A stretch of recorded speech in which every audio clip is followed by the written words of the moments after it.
The human research ship moved quietly through the blue mist of deep space. Inside it, many species worked together, but humans were still the strangest among them. They looked soft, had no natural armor, no claws, no venom. Many aliens believed humans survived only because of machines and tools. Evan Cole was one of those humans. He was a systems engineer, once a ground soldier long ago, now assigned to help maintain shared technology on the ship. He was calm, polite, and spoke little. Most aliens thought he was harmless. Some thought he was weak. Evan did not care. He did his work, fixed broken systems, and slept when he could. That day had been long. A power failure in the lower decks had forced him to work for almost 30 hours without real rest. By the time he returned to his assigned sleeping chamber, his hands were shaking from exhaustion. His eyes burned. His body ached in a way only humans seemed to understand. Humans on the ship were required to wear a special device while resting. The aliens called it a covering tool, but its true purpose was to regulate temperature, control hormones, and prevent unwanted biological reactions in mixed environments.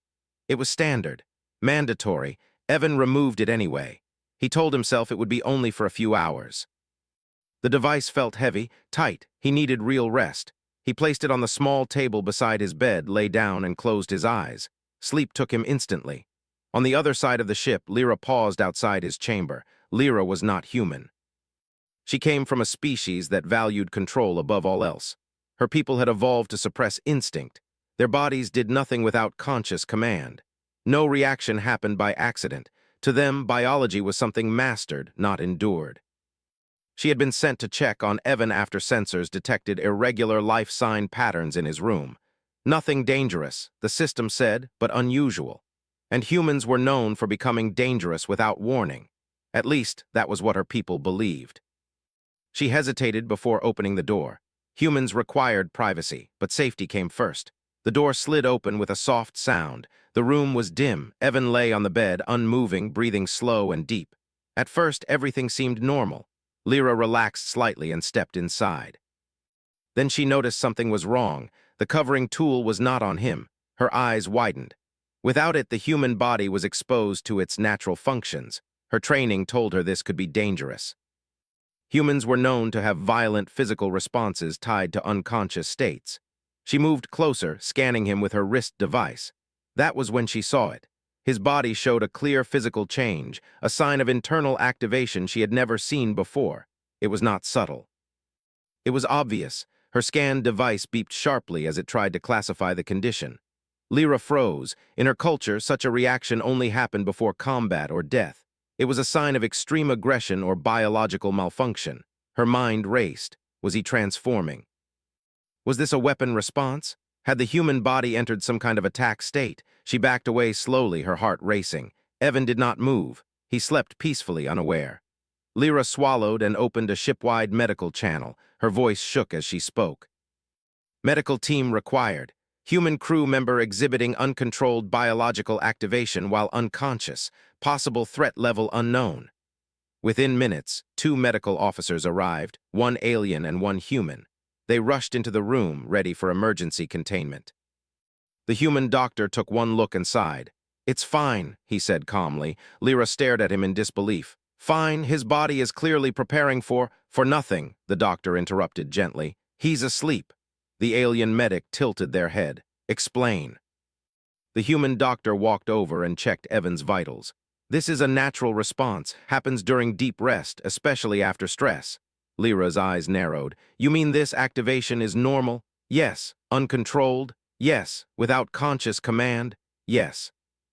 She felt her stomach twist. "Then how do humans survive?" The doctor smiled faintly. "By being human."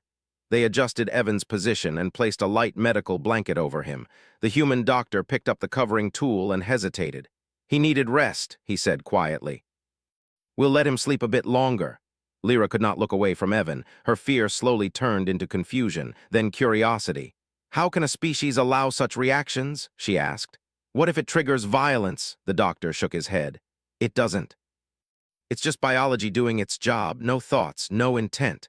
Lyra struggled to understand. In her world, anything the body did reflected the mind. To lose control was to invite chaos. They left the room quietly.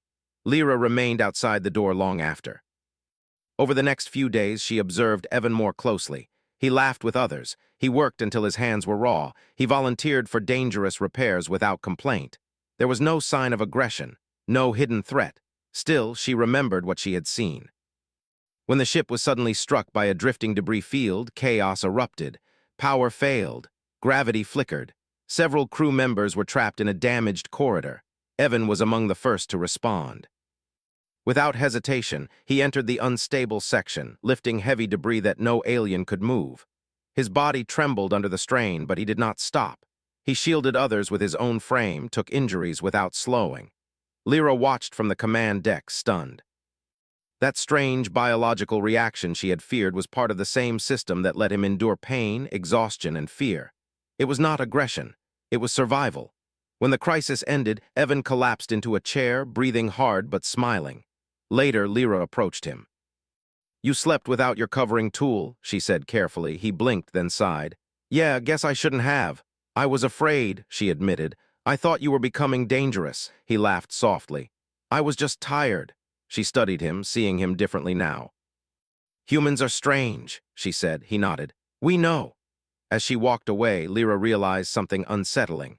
Humans were not weak because they lacked control. They were strong because their bodies protected them even when their minds were resting. And that made them far more dangerous than anyone had ever understood. The days after the debris incident changed the way the crew looked at humans. Before, humans were treated like useful helpers, strong enough for lifting, smart enough for machines, but still seen as fragile, emotional, and unpredictable. After what Evan had done, opinions began to shift. Lyra felt that change more than anyone. She found herself watching Evan when he worked, not with fear now, but with interest.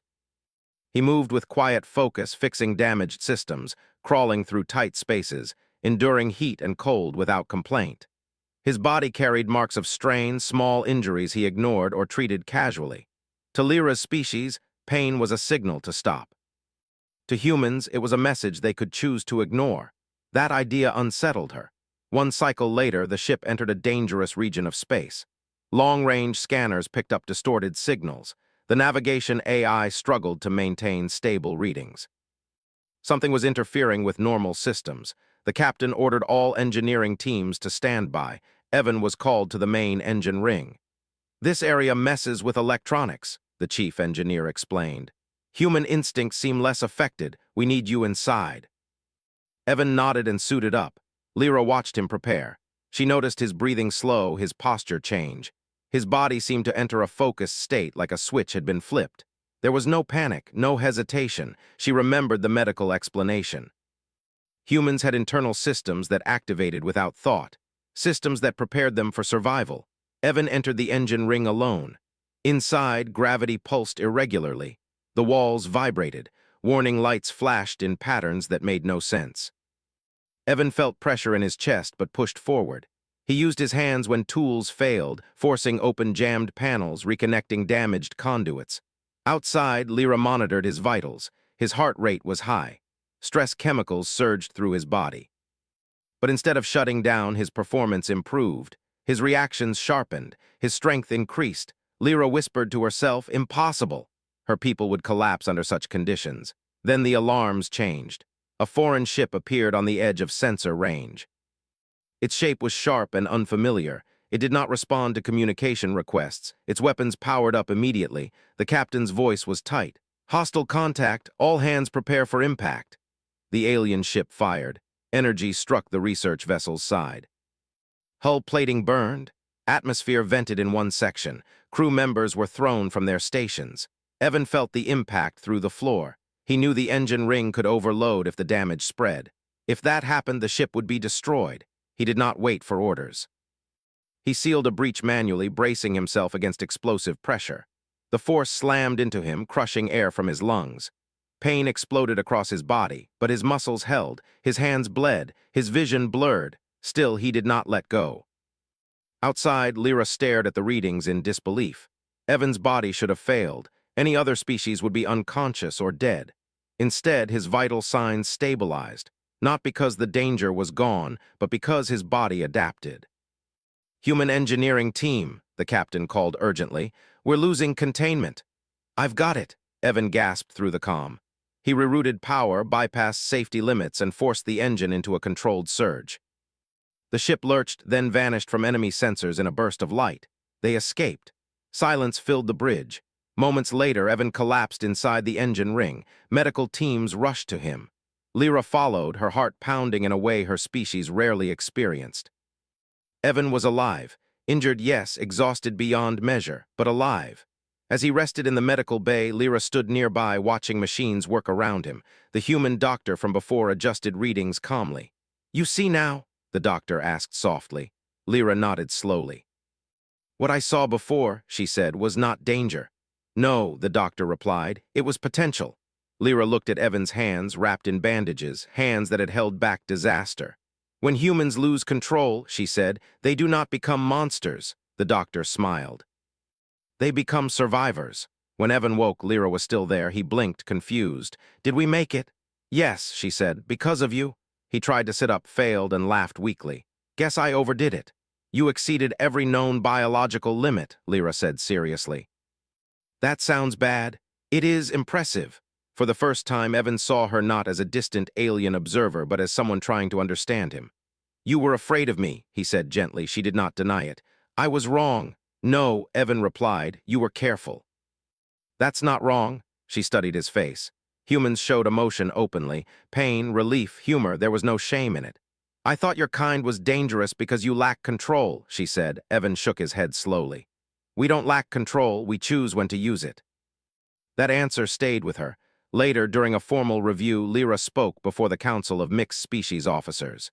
"Humans are not unstable," she said clearly. "They are adaptive. Their bodies respond to danger without fear, without permission. This does not make them weak."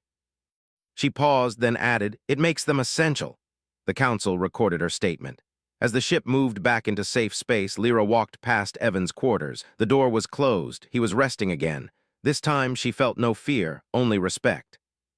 And somewhere deep within her controlled, disciplined mind, a new thought formed, quiet, unsettling, and powerful. If humans could survive even while sleeping, what could they do when fully awake? The ship moved steadily through the quiet stretch of space, but peace was only temporary. Scanners picked up an unusual signal, a massive energy field ahead that distorted the sensors and made navigation uncertain. The captain ordered full crew readiness. Aliens murmured nervously. Humans remained calm. Evan Cole was awake in his quarters, slowly stretching his tired body.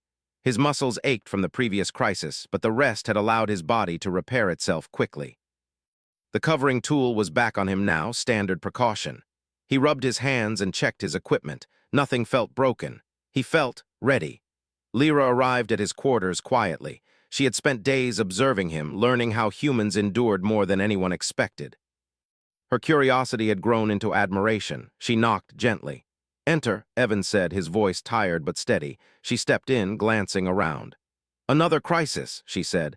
"The scanners cannot read the energy field ahead. It's unstable. Most species refuse to approach." Evan nodded. "We'll figure it out." Lyra studied him. "You will?" she asked, almost skeptically. He shrugged. "We have to. No one else can fix the power and protect the crew at the same time. You've seen what I can do." She swallowed, remembering how his body had survived impossible strain. "I have. I'm still trying to understand it." He smiled faintly. "You'll understand eventually. It's human nature." The alien girl followed him to the engine ring, where systems flickered unpredictably. Energy crackled across the floor. Gravity was unstable. The crew had begun securing loose equipment. The alien engineers worked cautiously, checking readings, but Evan moved forward without hesitation. Lyra's eyes never left him. He knelt near the main conduit, his hands working quickly to reconnect damaged circuits. Sparks jumped near his fingers. He flinched but did not stop. Lyra's scanners confirmed what she already knew: humans could endure extreme stress without giving up. Her species would have collapsed under even a fraction of the pressure. "Evan," she called, "be careful, the energy spikes are—" "I know," he interrupted calmly. "I've handled worse." Her heart pounded. She realized something then: humans did not rely on luck. They relied on their bodies, their instincts, and their willingness to push forward no matter the risk. The energy field surged. Warning lights flashed red. Alarms echoed throughout the ship. Several crew members were pinned against walls by sudden gravity shifts. Evan leaped across the unstable floor, lifting debris and moving them to safety with strength and precision that seemed impossible for someone so human. Lyra could barely follow his movements with her eyes. When the main conduit ignited in sparks, Evan grabbed a replacement circuit from his belt. He jammed it into the connection manually, ignoring the burns from the arcs of electricity. A crackling surge ran through him, but he held on, forcing the power back online. The engine stabilized. The field outside the ship dissipated slightly, enough to allow the sensors to work again. Medical teams rushed forward, ready to tend to injuries. But Evan stood, breathing heavily, looking around calmly. His body bore small wounds, his clothes scorched, yet his eyes were clear and focused. He looked almost untouchable. Lyra approached him, her legs shaking slightly. "You did it," she said quietly. "You saved everyone." He nodded, wiping sweat from his brow. "It's what we do." Her species valued perfection, control, and precision. Humans had none of those qualities consistently, yet they survived situations impossible to predict. And now she understood why. Humans adapted in ways no machine or device could match. Their strength was not in armor or weapons. It was in their biology, their mind, and their will. The captain entered the engine ring, his face serious but proud. "Evan Cole, you've earned the gratitude of every species aboard this ship," he said. "Your actions, your survival, your endurance have changed the way we see humans." Evan shrugged modestly. "Just doing my job." The alien crew members began murmuring among themselves. Some still found humans strange, unpredictable, and even frightening. But even they could not deny what they had just witnessed. Survival instinct, courage, endurance, humans had it all naturally and in ways no other species could replicate. Lyra stayed close, her eyes fixed on him. "I understand now," she said softly. "The thing I feared was actually your strength." Evan looked at her and smiled faintly. "Strength comes in many forms. Sometimes it's obvious, sometimes it's quiet, and sometimes it shows when no one expects it." She studied him, realizing the truth in his words. Humans did not need covering tools to survive, though they helped. Their bodies and minds were enough to endure crises far beyond alien imagination. That quiet, hidden strength made them unpredictable, but also invaluable. Later, in the crew mess, conversations swirled. Aliens discussed human resilience openly, even admiringly. Humans laughed quietly among themselves, sharing stories of endurance, hardship, and simple survival. The contrast was striking.